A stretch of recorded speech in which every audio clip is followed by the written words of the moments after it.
ഇന്ന് ഞാൻ ഈ സംസാരിക്കുന്ന സമയം മുതൽ 3 വർഷം, അതായത് 2026 ആണ്, 2027, 28, 29, അതിൻ്റെ ഉള്ളിൽ ആര് വരും? ഇപ്പോൾ ഇമാം മഹദിക്ക് ഇയാൾ കൊടുത്ത കാലപരിധി എത്ര? 3 വർഷം. അത് ദൈവത്തിന്റെ പ്രതിനിധിയായിട്ടാണ് അദ്ദേഹം വരാൻ പോകുന്നത്. ഇവിടെ ഭൂമിയിൽ അദ്ദേഹം ഉണ്ട്, ഇപ്പൊ ജീവിച്ചിരിപ്പുണ്ട്. അദ്ദേഹം വരാൻ പോകുന്നത് 3 വർഷങ്ങൾക്കുള്ളിൽ അദ്ദേഹം വരാൻ പോകുന്നത് യഥാർത്ഥ മുസ്ലിമായിട്ട് അള്ളാഹുവിന്റെ റസൂലിന്റെ വംശ പരമ്പരയിൽപ്പെട്ട, അതായത് അള്ളാഹുവിന്റെ റസൂല് സഹാബത്തിന്റെ അനുയായികളുടെ ഇടയിൽ വെച്ച് പലപ്പോഴും സന്ദർഭങ്ങൾ എന്റെ കരളിന്റെ കഷ്ടാണ് ഫാത്തിമ എന്ന് പറയില്ലേ നിങ്ങൾ? ഫാത്തിമ പോയിട്ട് പാട്ടുകളൊക്കെ കേട്ടിട്ടുണ്ടാവും.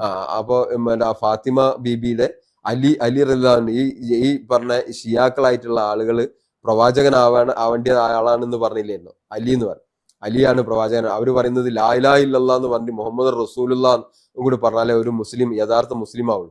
അവര് ലാ ഇലാഹ ഇല്ലല്ലാഹ് എന്ന് പറയും, അതും ഒരു ഒഴുക്കം പറ്റില്ല. അവർ വലിയ തൃപ്തിയൊന്നും ഉണ്ടായിട്ട് പറയല്ല.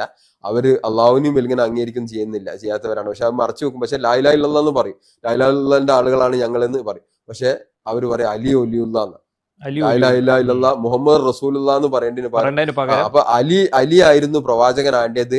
അള്ളാഹുവിന് മനുഷ്യന്റെ സൃഷ്ടാവായി, പ്രപഞ്ചത്തിന്റെ സൃഷ്ടാവായ അള്ളാഹുവിന് തെറ്റ് സംഭവിച്ച പോലെയാണ് അവര് പറയുന്നത്. അള്ളാഹു തെരഞ്ഞെടുത്തതിൽ മുഹമ്മദിനല്ലേ അവര് അപ്പൊ ശരിയാണ്. അഹ്ലു ബൈത്തു മിന്നി മിൻ ഇത്രത്തി ഫാത്തിമ. സാധാരണ റജുലുൻ ആദിയുൻ, മഹദി എന്ന് പറഞ്ഞാൽ മഹദി പരിശുദ്ധ ദീൻ, അതിനൊക്കെ ചില പ്രമാണങ്ങൾ പറഞ്ഞിട്ടുണ്ട്. ഇയാൾ പ്രമാണങ്ങൾ ഉദ്ധരിക്കുന്നില്ല, ഇയാളെ വാക്കാട് പറയാൻ. ഇമാം മഹദി റളിയല്ലാഹു അൻഹു എൻ്റെ കുടുംബത്തിൽ നിന്നാണ്, എൻ്റെ മകൾ ഫാത്തിമയുടെ സന്താന പരമ്പരയിൽ നിന്നാണ്. മിൻ ഇത്രത്തി ഫാത്തിമ, മിൻ ഔലാദി ഫാത്തിമ. പിന്നെ ഇമാം മഹദി റളിയല്ലാഹു അൻഹു ആരാണ്? അത് ഇസ്മുഹു യുവാത്തു ഇസ്മി, എൻ്റെ ഇസ്മിനോട് യോജിക്കുന്ന പേരാണ് മുഹമ്മദ് ബിൻ അബ്ദില്ല, അല്ലേ? റജുലുൻ ആദിയുൻ, അദ്ദേഹം ആദിയായ സാധാരണ ഒരു മനുഷ്യനാണ്, പക്ഷെ എൻ്റെ കുടുംബക്കാരനാണ്. പക്ഷെ അദ്ദേഹം ഇവിടെ നീതി നടപ്പിലാക്കും. എപ്പോഴാണ് വരിക? ജനങ്ങളൊക്കെ അരക്ഷിതാവസ്ഥയിലാകുമ്പോൾ, അനീതിയിൽ ലോകം മുന്നോട്ട് പോകുമ്പോൾ. ലോകം ഇന്ന് നമുക്കറിയാം, ഇന്നത്തെ ഒരു സാഹചര്യം നമ്മൾ കാണുന്നുണ്ടല്ലോ. മൊത്തത്തിൽ അങ്ങനെയുള്ള ഒരു അനീതി ലോകത്ത് വ്യാപകമാകുന്ന സമയത്താണ് ഇമാം മഹദി റളിയല്ലാഹു അൻഹുവിൻ്റെ ആഗമനം. മഹാനായ ഈസാ നബി അലൈഹിസ്സലാം, ജീസസ് വരിക എന്നാണ് ഇയാൾ പറയുന്നത്. അതായത് 10 കൊല്ലത്തിനുള്ളിൽ, ഈ 2026 മുതൽ കണക്ക് കൂട്ടുക. ഇയാൾ പറയാണ്, കേട്ടു നോക്കൂ നിങ്ങൾ. അദ്ദേഹത്തിനെ നമുക്ക് മറ്റുള്ള മനുഷ്യർ കാണുന്നതിന് മുമ്പ് അദ്ദേഹത്തിനെ കാണിച്ചു തരാമെന്ന് അള്ളാഹു സ്വപ്നത്തിലൂടെ എനിക്ക് അറിയിച്ചു തന്നു. ഇമാം മഹദിന്റെ വരവ് വന്നു കഴിഞ്ഞാൽ പിന്നെ രണ്ടാമത് വരാനുള്ളത് ഇമാം മഹദി 3 വർഷത്തിനുള്ളിൽ വരുന്നതാണ്. അപ്പോൾ 5 വർഷത്തിനുള്ളിൽ ആര് വരും? ഈ ദജ്ജാൽ അന്ത്യകേസ്. ഇമാം മഹദി 3 വർഷത്തിനുള്ളിൽ, ഇന്ന് മുതൽക്ക്, ഈ ദിവസം മുതൽക്ക്, ഈ നിമിഷം മുതൽക്ക് 3 വർഷത്തിനുള്ളിൽ ഇമാം മഹദി രംഗപ്രവേശിച്ചു. ചരിത്ര പുരുഷനായ, ലോകം കാത്തിരിക്കുന്ന മുസ്ലിങ്ങളുടെ നേതാവായിട്ടുള്ള അള്ളാഹുവിന്റെ റസൂലിന്റെ കുടുംബത്തിൽ നിന്നുള്ള വ്യക്തിയായ ഇമാം മഹദി സൗദി അറേബ്യ. നിങ്ങൾ ഇയാളുടെ വിദണ്ഡവാദങ്ങൾ 3 വർഷം കൊണ്ട് ഇമാം മഹദി. എന്നിട്ട് ആ കൂട്ടത്തിൽ അയാൾ പറയുന്നുണ്ട്, ഇമാം മഹദി വന്നു കഴിഞ്ഞാൽ ലോകം കാത്തിരിക്കുന്നത്, പ്രത്യേകിച്ച് ഇപ്പോൾ ഫലസ്തീൻ, ഇന്ന് ലോകത്ത് ഈ സാമ്രാജ്യത്വം കീഴടക്കിക്കൊണ്ട് ഫലസ്തീനെ പോലെയുള്ള ഗസ ഒക്കെ ഇന്ന് തീരാ ദുഃഖമാണല്ലോ. അവരൊക്കെ ലോകം കാത്തിരിക്കുന്നത് ഈ മഹദിയെയാണ്. ശരിയാണ്, ഞാനടക്കമുള്ള ലോകം കാത്തിരിക്കുന്ന മഹദി എന്ന് പറഞ്ഞുകൊണ്ട് ഇയാൾ പറയുന്നത്, ഇമാം മഹദി വരുമ്പോൾ, 3 വർഷത്തിനുള്ള ഇമാം മഹദി വരുമ്പോൾ ആദ്യമായി എന്നെയാണ് കാണുക. അല്ലാഹു തആല എനിക്ക് സ്വപ്നത്തിൽ അറിയിച്ചിട്ടുണ്ട് പറയുന്നത് നോക്കൂ നിങ്ങൾ. ആള് അതായത് സൗദി അറേബ്യ എന്ന് പറഞ്ഞ കിങ്ഡം ഓഫ് സൗദി അറേബ്യ എന്ന് പറഞ്ഞ രാജ്യത്ത്, KSA എന്ന് പറയുന്ന കിങ്ഡം ഓഫ് സൗദി അറേബ്യ എന്ന് പറഞ്ഞ രാജ്യത്തുള്ള അതിലെ മദീന, ഒന്നെങ്കിൽ മദീന പട്ടണത്തിൽ, നമ്മളെ മദീന അള്ളാഹുവിന്റെ റസൂല് ജീവിച്ച സ്ഥലമുണ്ടല്ലോ മദീന, ആ മദീനയിലോ ഈ പരിശുദ്ധ കഅബയുള്ള മക്കന്റെ പരിസരത്ത് അവിടെ ഉണ്ട്, ജീവിച്ചിരിപ്പുണ്ട് ആള്. ആ അദ്ദേഹത്തിനെയാണ് ഞാനടക്കമുള്ള ആളുകൾ കാത്തിരിക്കുന്ന അദ്ദേഹത്തിനെ നമുക്ക് മറ്റുള്ള മനുഷ്യർ കാണുന്നതിന് മുമ്പ് അദ്ദേഹത്തിനെ കാണിച്ചു തരാമെന്ന് അള്ളാഹു സ്വപ്നത്തിലൂടെ എനിക്ക് അറിയിച്ചു തന്നെ. ഇമാം മഹദിന്റെ വരവ് വന്നു കഴിഞ്ഞാൽ പിന്നെ രണ്ടാമത് വരാനുള്ളത് മറ്റേ ഇപ്പൊ ഇമാം മഹദി 3 വർഷത്തിനുള്ളിൽ വരുന്നതാണ്. അപ്പൊ 5 വർഷത്തിനുള്ളിൽ ആര് വരും? ഈ ദജ്ജാൽ വരും, ആന്റി ക്രൈസ്റ്റ് വരും. ഇമാം മഹദി 3 വർഷത്തിനുള്ളിൽ, ഇന്ന് മുതൽക്ക്, ഈ ദിവസം മുതൽക്ക്, ഈ നിമിഷം മുതൽക്ക് 3 വർഷത്തിനുള്ളിൽ ഇമാം മഹദി രംഗപ്രവേശനം. ചരിത്ര പുരുഷനായ, ലോകം കാത്തിരിക്കുന്ന, മുസ്ലിങ്ങളുടെ നേതാവായിട്ടുള്ള, അള്ളാഹുവിന്റെ റസൂലിന്റെ കുടുംബത്തിൽ നിന്നുള്ള വ്യക്തിയായ ഇമാം മഹദി സൗദി അറേബ്യയുടെ കിങ് ആയിട്ട്, സൗദി അറേബ്യന്റെ രാജാവായിട്ട് വരും. അതിനുശേഷം അതോടൊപ്പം മറ്റേ 5 വർഷം അല്ലെങ്കിൽ മാക്സിമം പോയാൽ 7 വർഷം അതിനുള്ളിൽ ആര് വരും? ആന്റിക്രൈസ്റ്റ് വരും. ആന്റിക്രൈസ്റ്റ് വന്നു കഴിഞ്ഞിട്ട് 1.5 വർഷം കൂടെ കഴിയുമ്പോൾ, മാക്സിമം 2 വർഷം കഴിയുമ്പോൾ സാക്ഷാൽ ആര് വരും? ജീസസ് ക്രൈസ്റ്റ് വരും.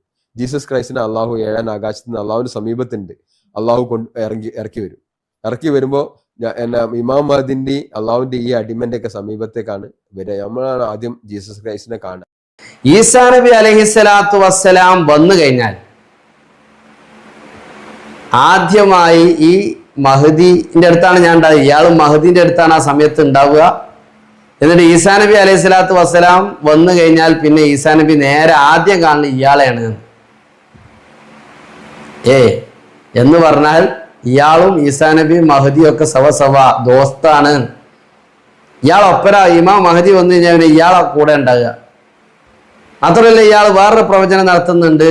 ഇയാള് ഈ പിന്നെ സൗദി അറേബ്യയിൽ ആദ്യം ഫഹദ് രാജാവിനെ പോലെയുള്ള ആളുകൾ ഒരുപാട് കാലം ഭരിച്ചു. അബ്ദുൽ അസീസ് രാജാവ് ഭരിച്ചു.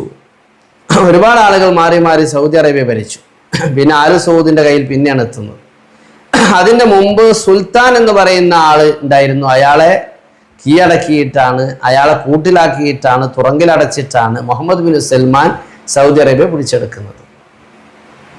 ആല് സൗദ് ഭരണകൂടം അല്ലേ? ഇദ്ദേഹം എന്നിട്ട് പറയുന്നത് ഈ ഭരണകൂടം ഇനി ഇപ്പോൾ സൽമാന്റെ കയ്യിലാണ്. സൽമാൻ ഏകദേശം ഇപ്പം പ്രായമായി. മകൻ വലിയ അത്യാധുനിക സൗകര്യത്തോടു കൂടെ എല്ലാ ഫെസിലിറ്റീസും കൊടുത്ത് ഒരു കളിപ്പാവ പോലെ ഒരു മുടക്കാ ചരക്കാക്കി ഒരു മൂലയിലാക്കിയിട്ടതാണ്. ഇപ്പം മൊത്തത്തിൽ ഇയാളാണ് എല്ലായിടത്തും പോയി സൈൻ ചെയ്യുന്നത്. ആര്? മുഹമ്മദ്. സൽമാൻ രാജാവ് തൻ്റെ പിതാവ് ആണ് അവിടുത്തെ കിരീടാവകാശി രാജാവ്. അയാളെ ഒരു ഭാഗത്ത് എല്ലാ സൗകര്യങ്ങളും കൊടുത്ത് ഇരുത്തിയിട്ട് ഇയാളാണ് സൗദി ഭരിക്കുന്നത്. ആര്? മുഹമ്മദ്. അയാൾ പാശ്ചാത്യ രാജ്യത്ത് പോകുന്നു, അമേരിക്കയിൽ പോകുന്നു, ബ്രിട്ടനിൽ പോകുന്നു, സ്പെയിനിൽ പോകുന്നു, ഇസ്രായേലിൽ പോകുന്നു. ഇവരൊക്കെ ആയിട്ട് ഉള്ള എല്ലാ കാര്യങ്ങളിലും ഒപ്പിടുന്നു. അതൊക്കെ ചെയ്യുന്നത് ആരാണ്? മുഹമ്മദാണ്.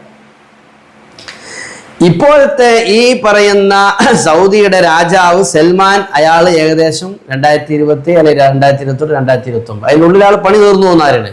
അഥവാ ഇമാം മഹദി വരുന്ന കാലയളവിൽ, ഇമാം മഹദി ഇപ്പം വരാൻ തോന്ന വർഷമല്ല കേട്ടോ. അപ്പം ഇയാളെ കണക്ക് പ്രകാരം ഇയാൾ കണക്കൂട്ടിക്കുകയാണ്. അടുത്ത കൊല്ലം അല്ലെ പിറ്റത്തെ കൊല്ലം സൽമാൻ രാജാവ് അപ്പോഴേക്ക് മരിച്ചു പോകും. ഇയാളെ ഗവേഷണം പോണ പോക്കുകൾ ഇത് ഖുറാനിൽ പറഞ്ഞതാണോ ഹദീസിൽ പറഞ്ഞതാണോ? മൗലവിമാര് ചോദിക്കലതാ. ഇപ്പൊ നമ്മളെ കൂട്ടത്തിൽ ഇപ്പൊ CM വലിയുള്ളാഹിയുടെ കറാമത്ത് പറഞ്ഞാൽ സ്വപ്നകഥ, മായാവിക്കഥ എന്നൊക്കെ പറഞ്ഞ് രംഗത്ത് വരും വഹാബികൾ, പരിഹസിക്കും. നമ്മളൊരു വാഴ്ന്നു പറഞ്ഞാൽ, ഒരു ക്ലാസ് എടുത്താൽ, ഒരു ചരിത്ര സംഭവങ്ങൾ പറഞ്ഞാൽ, ഒരു വിക്കായത്ത് പറഞ്ഞാൽ, ഒരു ചില സംഭവങ്ങൾ പറഞ്ഞാൽ നമ്മൾ കളിയാക്കും. ട്രോളന്മാരായ വഹാബി മൗലവിമാർ. എന്തേ ഈ മൗലവിയെ നിങ്ങൾ ട്രോളുന്നില്ല?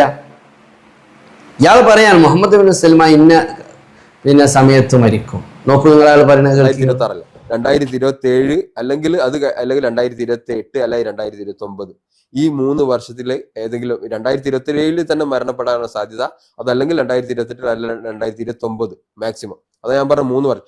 ഈ 3 വർഷത്തിൻ്റെ ഉള്ളിൽ സൽമാൻ രാജാവ് മരണപ്പെടുമ്പോൾ ഈ മുഹമ്മദ് ബിൻ സൽമാനെ MBS എന്ന് പറഞ്ഞ മുഹമ്മദ് സൽമാനും പിന്നെ ഇപ്പോ മനുഷ്യരുടെ മുമ്പിൽ ഇല്ലാത്ത, ലോകത്തിന്റെ മുമ്പിൽ ഇല്ലാത്ത ഒരു മകന് വേറെ ഉണ്ട്, സൽമാൻ രാജാവിന്റെ. അദ്ദേഹം ഇപ്പൊ മുഹമ്മദ് ബിൻ സൽമാൻ മാത്രമേ ഉള്ളൂ മുൻപിലുള്ളൂ, അടുത്ത സൗദി അറേബ്യന്റെ രാജാവായിട്ടുള്ളൂ. പക്ഷെ വേറൊരു മകനും കൂടി ഉണ്ട്. ആ മകനും ഈ മുഹമ്മദ് ബിൻ സൽമാനും കൂടെ നല്ല ഉഗ്രം ഫൈറ്റ് ആവും. അവന് രാജാവാണെന്ന് അവൻ പറയും, അവന്റെ കൂടി രാജകുടുംബത്തിലെ ആളുകൾ നിൽക്കും, ഇവന്റെ കൂടെ നിൽക്കും. അങ്ങനെ ഉഗ്രം ഫൈറ്റ് ആയി കഴിയുമ്പോൾ പക്ഷെ അള്ളാഹു പറയുന്നത് ഇവർ രണ്ടു പേരും ആവില്ല. ഇമാം മഹദിയാണ് സാധാരണ മനുഷ്യനെ ചെയ്തിട്ടുള്ള മദീനയിൽ ഇപ്പൊ മദീനയിൽ ജനിക്കുക, മക്കത്തോ ജനിച്ചിട്ട് മദീനത്തോ മക്കത്തോ ഉണ്ട് ആള്. അതായത് സൗദി അറേബ്യ എന്ന് പറഞ്ഞ കിങ്ഡം ഓഫ് സൗദി അറേബ്യ എന്ന് പറഞ്ഞ രാജ്യത്ത്, KSA എന്ന് പറയുന്ന കിങ്ഡം ഓഫ് സൗദി അറേബ്യ എന്ന് പറഞ്ഞ രാജ്യത്തുള്ള അതിലെ മദീന, ഒന്നെങ്കിൽ മദീന പട്ടണത്തിൽ നമ്മളെ മദീന അള്ളാഹുവിന്റെ റസൂല് ജീവിച്ച സ്ഥലമുണ്ടല്ലോ മദീന, ആ മദീനയിലോ ഈ പരിശുദ്ധ കഅബയുള്ള മക്കന്റെ പരിസരത്ത് അവിടെ ഉണ്ട്, ജീവിച്ചിരിപ്പുണ്ട് ആള്. അദ്ദേഹത്തിനെയാണ് ഞാനടക്കമുള്ള ആളുകള് കാത്തിരിക്കുന്നത്. അദ്ദേഹത്തിനെ നമുക്ക് മറ്റുള്ള മനുഷ്യർ കാണുന്നതിന് മുമ്പ് അദ്ദേഹത്തിനെ കാണിച്ചു തരാമെന്ന് അള്ളാഹു സ്വപ്നത്തിലൂടെ എനിക്ക് അറിയിച്ചു തന്നെ. ഇമാം മഹദിന്റെ വരവ് വന്നു കഴിഞ്ഞാൽ പിന്നെ രണ്ടാമത് വരാനുള്ളത് ഇപ്പൊ ഇമാം മഹദി 3 വർഷത്തിനുള്ളിൽ വരുന്നതാണ്.